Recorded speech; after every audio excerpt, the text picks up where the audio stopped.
Gautam neuro care brain stroke migraine fits brain and spine surgeries కి best neuro surgeon చేసింది ప్రారంభమే ప్రజావేదిక కూల్చి ఈ రాష్ట్రానికి నష్టం చేస్తూ విధ్వంస పాలనకి దోహదం చేశాడు.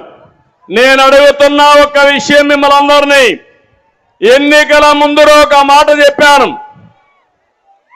ఒక్కసారని కరెంటు తీగలు పట్టుకుంటే షాక్ కొట్టకుండా తప్పదు తమ్ముళ్ళు ఆడబిడ్డలని చెప్పా, జ్ఞాపకం ఉందా మీకు? చెప్పానా లేదా? చెప్పొట్టు చేలిపోయికెత్తండి.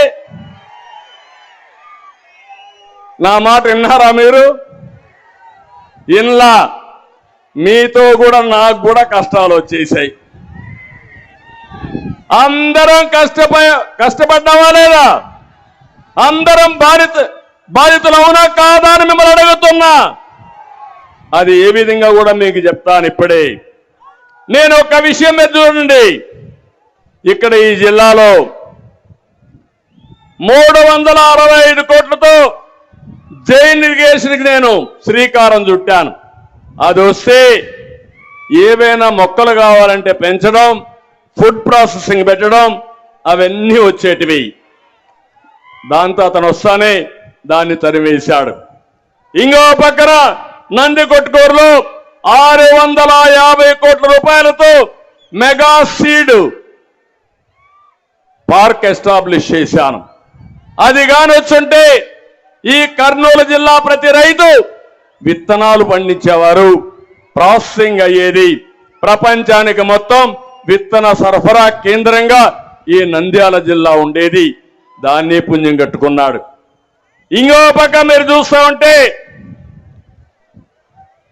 ఎమ్మిగనూరులో టెక్స్టైల్ పార్క్ కోసం నేను ఆ రోజు శాంక్షన్ చేస్తే అది కూడా పోయింది.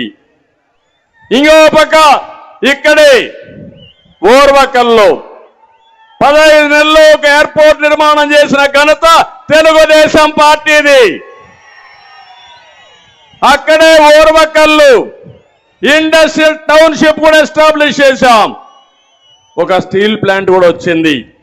అదే నేనుంటే కర్నూలు ఒక పారిశ్రామిక వాడగా హబ్గా తయారయ్యేది. ఈరోజు మా తమ్ముళ్ళు మెగా డిఎస్సి కావాలి అని మా తమ్ముడు ప్లే కార్డు పెట్టుకొని వచ్చాడు. ఆ విషయం కూడా నేను మాట్లాడతా. ఇంకో పక్క ఇక్కడనే 6000 మెగావాట్లతో సోలార్ పార్క్ ఎస్టాబ్లిష్ చేశాను. అది ప్రపంచంలోనే అతిపెద్ద సోలార్ పార్క్ ఇది. ఈ సోలార్ పార్క్ వల్ల కరెంటు ఛార్జీలు తగ్గుతాయి. దానివల్ల ఈ ప్రాంతం సస్యశ్యామలం అవుతుందనే ఉద్దేశంతో దీనికి నేను శ్రీకారం చుట్టాను. అక్కడే ఆగిపోయే పరిస్థితి వచ్చింది.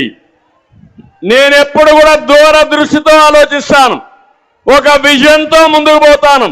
జగన్మోహన్ రెడ్డి ఎప్పుడు కూడా ఒక పాయిజన్ మారిగా, ఒక స్నేక్ మారిగా ఇతను ప్రతి ఒక్కరిని కుట్టి మీ జీవితాలతో ఆడుకునే పరిస్థితి. మనం రాయలసీమకు వద్దాం.